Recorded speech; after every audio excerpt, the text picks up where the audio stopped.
de Copaju, el doctor, el juez Roberto Gallardo. ¿Cómo va, doctor? ¿Qué tal? Buenas tardes, Lisa, ¿todo bien? Bueno, ¿Vos? te voy a tutear porque nos Sí, conocemos de por hace favor. mucho, lo he entrevistado en más de una oportunidad.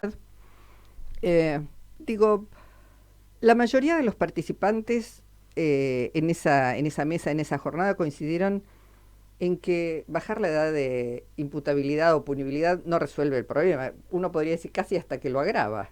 ¿No? Contanos un poco por qué pensaron que era importante dar visibilidad a este tema. Un poco lo resumiste vos al inicio, ¿no?, de tus palabras. Hay una tendencia a avanzar sobre los efectos, sobre las consecuencias de las cosas, pero no sobre las causas. Y en esto, cuando Francisco dice, ningún niño es malo, hay niños infelices, está justamente hablando de eso, que no existe el chico que nace delincuente o que es agresivo o que es violento, sino que esa actividad es producto de una situación previa. Que vos relataste, o sea, hay un 70% de los niños jóvenes, o sea, que están entre los 0 y los 16 años, que están en situaciones no de vulnerabilidad, de vulnerados. Ya es un acto, no es una potencialidad.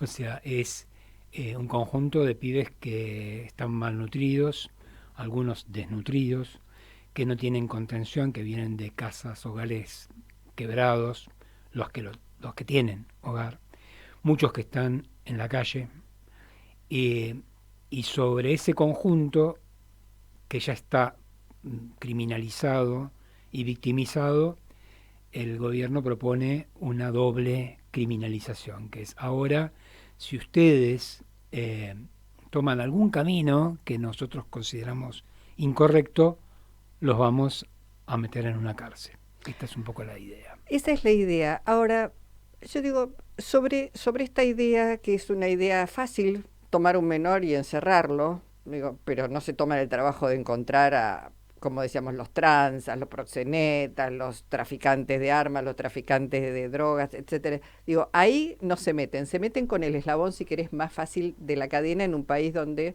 hay mucha pobreza, hay mucha miseria, hay mucho hambre. De todas maneras pensaba, es es quizás ir generando las condiciones básicas y necesarias para este tipo de proyecto que propone mi ley, que es un país 20. Digo, son proyectos que cierran con represión. Digo, ir generando las condiciones de tener a todo el mundo prisionalizado, encarcelado, eh, ya después con cualquier excusa te meto adentro, inclusive a los menores. Puede ser que sea un paso adelante previendo un estado casi policíaco. Y bueno, el que crea que esto es una casualidad o que va desprovisto de una visión sistémica, digamos, integral, se equivoca.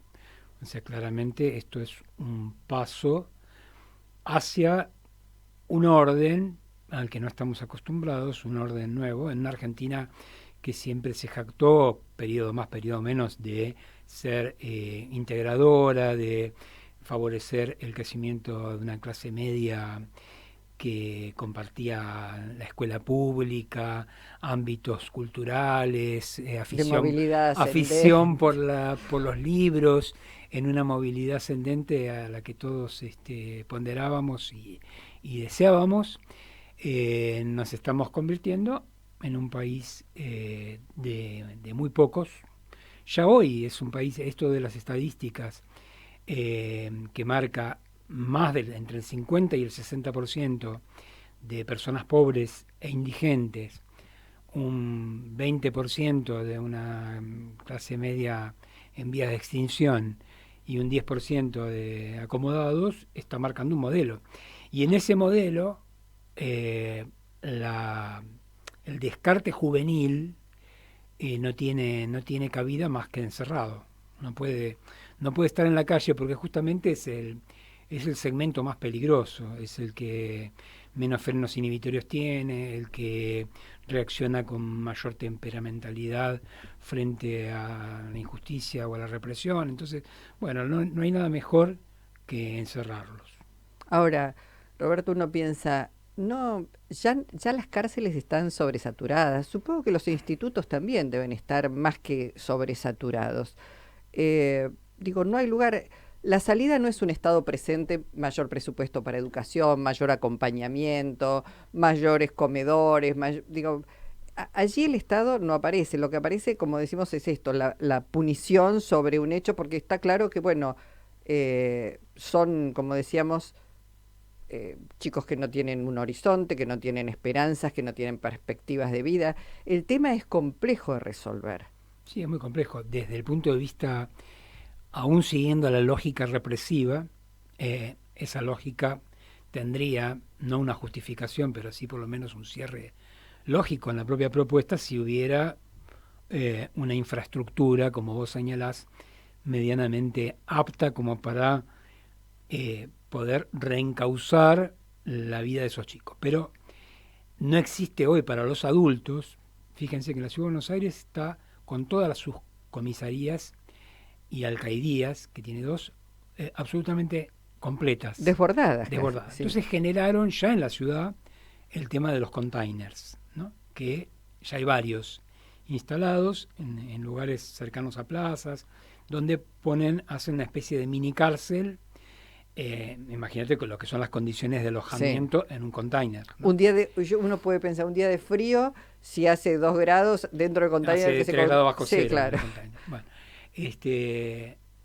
eso es lo que se está proponiendo en la ciudad, que es el distrito más privilegiado de toda nuestra federación. O sea, imaginémonos lo que puede ser en otros lugares del país. Entonces, lo que están proponiendo es justamente eso, encerrarlos en las peores condiciones, y los que ingresen por solo por sospecha, porque esto va a ser yo lo dije, una cacería, van a tirar una red y van a agarrar a pibes hambriados y pobres, porque esto no es para otras clases, es justamente para los pobres. Entonces lo que van a hacer es encerrarlos en esas condiciones en las cuales van a ser formados para ser más violentos y ser delincuentes, o sea, porque van a ser centros de formación de De delincuencia. delincuentes. Claro, todo el mundo sabe que tal cual como está el sistema penitenciario hoy, digo, el que entra no sale mejor. Digamos, las cárceles, digamos, el objetivo que plantea la Constitución respecto a las cárceles no se cumple. No sé si se ha cumplido en algún momento, pero está claro que hoy no se cumple en la República Argentina. Está claro que ahí no hay una salida, no hay una respuesta para los jóvenes. Y por otra parte, uno debería decir que la realidad de la ciudad de Buenos Aires, del Gran Buenos Aires, no es la realidad tampoco de todo el país. Digo, seguramente hay un fenómeno de mayor delincuencia. Igual las estadísticas uno las podría llegar a discutir, ¿no? Porque digo, bajar a los 12 años, estamos hablando de niños todavía, de niñas, Absolutamente. que en condiciones quizás aberrantes de vida, pobres, crecen de golpe, son como adultos, pero de todas maneras merecen una oportunidad diferente. Pero digo, es muy complejo, es muy complejo. Y como te decía, seguramente en los grandes centros urbanos se da una realidad, pero en el resto del país no es la misma realidad. Sí, además, otra falacia de la propuesta es considerar que con esto se acaba la inseguridad y que se acaba la delincuencia en las grandes ciudades. Y yo mencionaba en el encuentro el tema de la violencia, ¿no? Y que la violencia eh, no es solo la violencia de te asalto, te encañono y te saco la billetera. O sea, la violencia empieza por la violencia estructural, que es la violencia que se estudia en la sociología, no estamos hablando de una cosa Sí, sí. esotérica o inventada, es la violencia que ejerce un sistema político y económico sobre un conjunto importante de la población. Y esa violencia replica en otros fenómenos de violencia, porque no desaparece, va transformando las condiciones de ejercicio, pero es la misma violencia.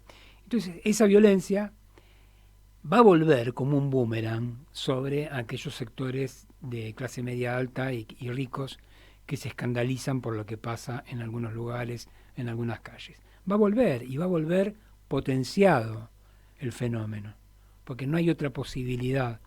O sea, si seguimos trabajando sobre las consecuencias, sobre los efectos, vamos a potenciar el problema. Acá el problema se soluciona con el acceso de estos grupos a más derechos sociales, que es un poco la consigna de nuestro encuentro.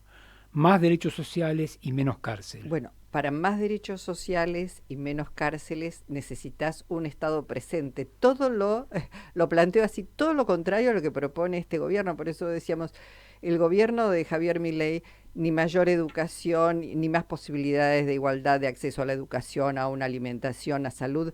Es arréglense como puedan. El Estado se retira absolutamente de todo, salvo de lo que entiende como seguridad o control social.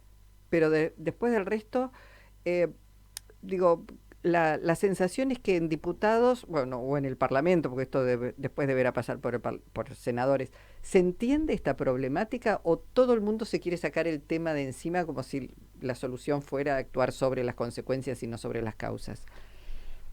Y hay un poco De todo. de demagogia discursiva fomentada por el odio que instalan algunos medios masivos de comunicación que trabajan sobre la idea de el chico pobre es el enemigo social y hay que neutralizarlo y entonces hacen encuestas tendenciosas, sesgadas, en O te donde muestran a ese chico que lo agarraron en un acto así 20 veces como es el enemigo, el enemigo, el enemigo y tal cual, y entonces generan en gente que ya está mal, porque eh, la gente ya está, digamos, con poca capacidad de análisis y de resistencia, y le genera una angustia más, o sea, ahora encima que no tengo casi nada y que yo me van a venir a robar, y entonces, bueno, que los encierren.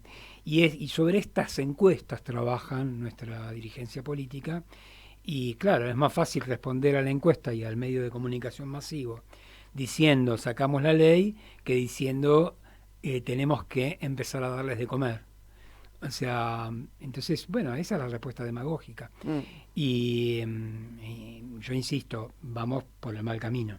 claro, porque está claro que esto no va a resolver el problema, lo va a agravar seguramente y digamos, son procesos además que no se revierten de un día para otro. Digo, alguien que nació en un barrio, y quiero aclarar también cuando digo esto, que no todos los chicos que nacen en barrios carenciados, privados de, digamos, van a delinquir, pero sí son una materia muy maleable para ser usada por otros sectores, porque te dicen, bueno, lo que pasa es que son, como no van presos, el narcotráfico, esto, aquello, los utilizan. Pero bueno, hay Claro, los que... pibes son las pibes y las pibas son historias. Yo eh, desarrollé un trabajo con un equipo durante un año y medio en los barrios periféricos de la ciudad, en la 21-24, en la 11-14, en la 31, sobre el tema consumo de Paco.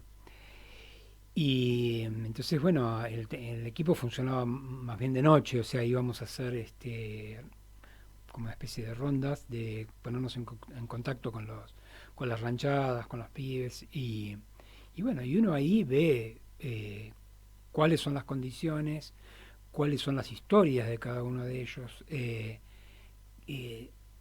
nota esto de que son productos sociales, o sea, nosotros estamos provocando y produciendo ese tipo de personas quebradas, desintegradas, consumidoras, violentas en muchos sentidos. Pero donde bueno, su vida no tiene casi ningún valor. no, no tiene ningún valor. No tiene ningún valor porque pueden, de hecho, muchos están sin documentos. Nunca tuvieron un documento, nunca. O sea, hay gente que no existe literalmente para el sistema judicial argentino. No tienen identidad, ¿no? Y esto que parece, uno dice, oh, qué tremendo. Y sí, es así. O sea, ve y se encuentra con pibes, ¿y cómo te llamas? Fulano, ¿y tu documento? No, nunca tuve. Nunca tuve. Que mientras te escucho pienso que qué impresionante en el sentido de que, bueno, uno en general lo juzga, piensa en ellos con la cabeza de alguien que come todos los días, que duerme, que abre una canilla y sale el agua caliente, etcétera, etcétera.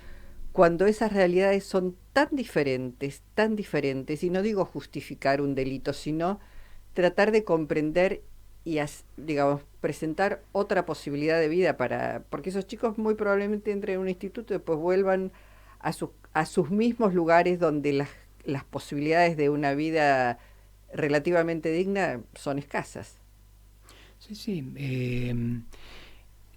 Cuanto más Estado hay y más presencia pública hay y la búsqueda de soluciones a las problemáticas más básicas que puede tener un grupo familiar, es, tener un trabajo digno, tener un techo donde acobijarse, un alimento mínimo, básico.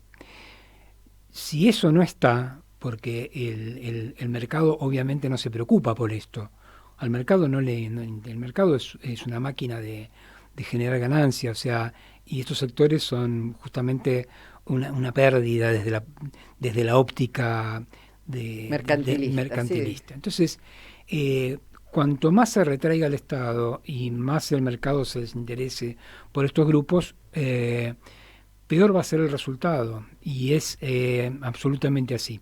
En este trabajo que te digo que hicimos, notamos justamente eso. Primero y estamos hablando de una época en que la política estatal existía, por eso pusimos el trabajo, claro. De hecho, pero encontrábamos la fragmentación, ¿no? Como el Estado no había encontrado la manera de contener, o sea, resolvía una cosa pero no se preocupaba por la otra, en fin, estábamos tratando de contribuir a ajustes dentro de la estructura estatal para responder mejor a esos problemas.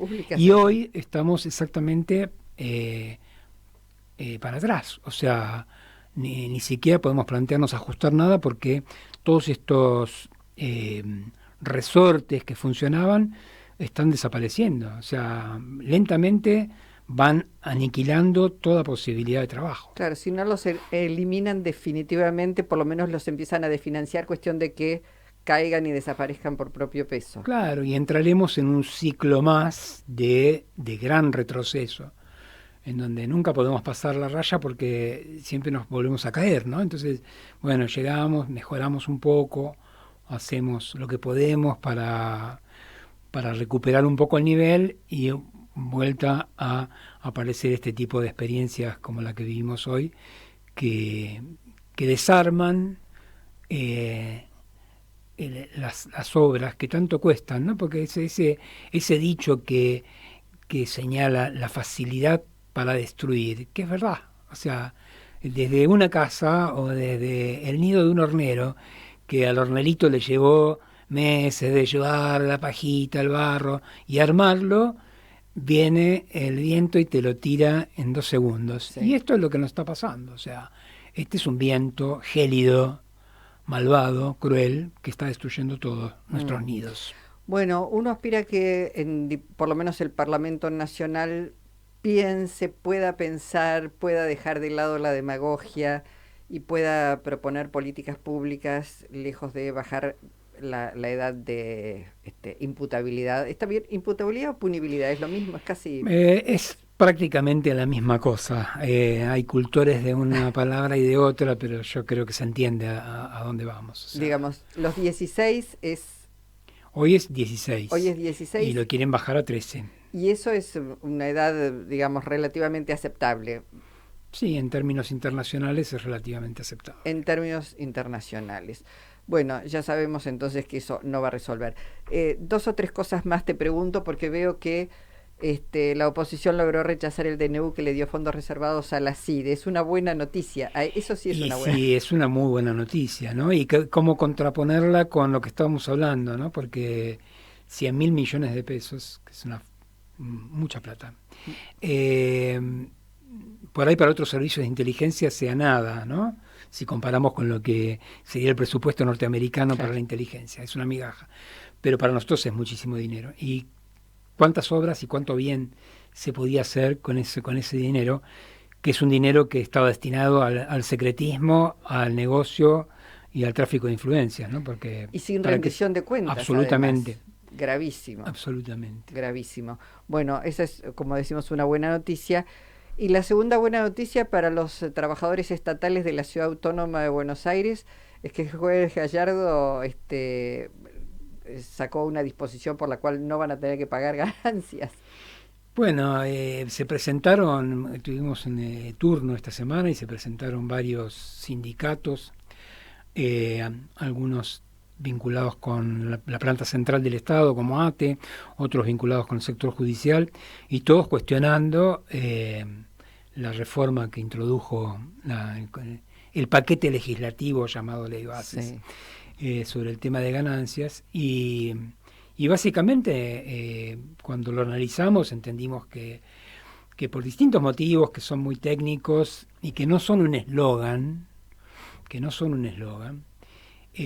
considerar el salario de un empleado, de un funcionario, de un director de áreas estatales como una ganancia y asimilarlo a la tarea que correspondería a un empresario que lucra con una producción, es realmente un tema filosófica y jurídicamente inviable. O sea, no, el salario no constituye bajo ningún punto de vista una ganancia. Y por otro lado, el juego que se hace, que llama la atención, ¿no? Porque en un gobierno tan preocupado por por ejemplo, el sistema de RIGI, la seguridad jurídica de las grandes inversiones, ¿no? Cómo esa seguridad jurídica no tiene su correlato cuando se trata de los intereses de los trabajadores, porque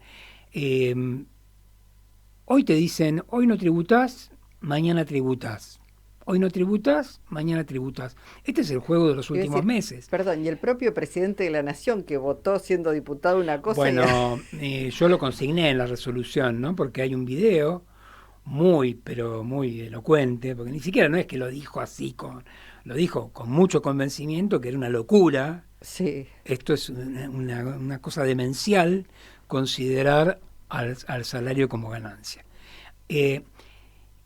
Y no lo dijo porque uno podría decir, bueno, pasaron muchos años y algunas cosas hemos revisado todos, ¿no? Con años, claro, de cuestiones políticas, históricas. Pero lo dijo hace 6 meses.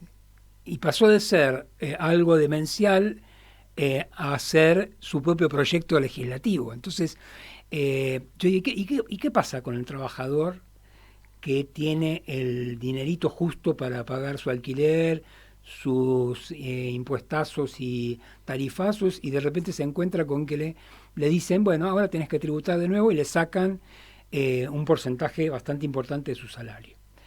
Y bueno, eso también es seguridad jurídica, porque si no, hay una seguridad jurídica para algunos y para otros no tanto. Claro, se puede apelar esta decisión, pero bueno. Todas las decisiones son apelables y revisables. Por ahora creo que no la apeló nadie. Bien, es una buena noticia. Y pensaba, bueno, hoy también el doctor Ariel Lijo se está presentando en el Senado de la Nación, se está debatiendo la aceptación de su pliego para integrar la Corte Suprema de Justicia. No te voy a preguntar especialmente sobre Ariel Lijo, lo que sí está claro que necesitamos otra corte. Bueno, esta corte ya está hace rato en un ocaso. Claro, digo, porque pasan cosas en la Argentina. Pero no es únicamente la corte.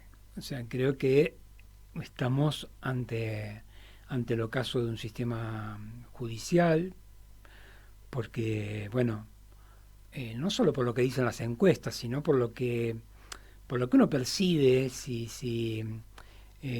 hace el ejercicio de ir en colectivo, de caminar la calle, de escuchar en las colas de los supermercados. O sea, cuál es la opinión sobre los jueces y el sistema judicial. Estamos en un ocaso, como poder público, ¿no? Uh-huh. Y sería injusto considerar que es el único poder público en el ocaso. Creo que estamos ante un ocaso institucional, estructural, que involucra a todos los poderes públicos. la democracia está en un ocaso. Fíjense, esto sobre lo que se habla poco, ¿no? Pero Sí. La democracia está respondiendo a las necesidades y los deseos de las mayorías populares, porque el otro día repasaba datos sobre la participación del salario, justamente con motivo de este fallo en el PBI, o sea, cómo los trabajadores habían participado y cuál era la evolución de los índices de pobreza. Y uno se remonta a la década del 70, antes de la dictadura militar, y dice, ¿qué pudo haber pasado para que después de la dictadura, ¿no?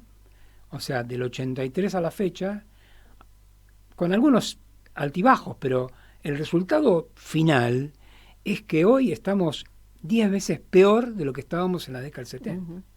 Entonces, algo nos pasa y nos habla de una decadencia institucional, porque si no, salvo que hablemos, no sé, de un perfil sadomasoquista de la sociedad argentina, o sea, elijo para que me castiguen. Claro. Esto podía ser. No es solo, como decís, el Poder Judicial, la democracia, creo que es un sistema que habrá que revisar, que no está dando las respuestas que debería haber dado, al menos con las expectativas que tuvimos después de la dictadura militar. Doctor Roberto Gallardo, gracias por haber venido. No será la última vez para seguir hablando y reflexionando sobre lo que nos pasa como sociedad. Muchas gracias, Luisa. Gracias. Un gusto, gracias. En Avellaneda lo que pagás vuelve. Tener tu tasa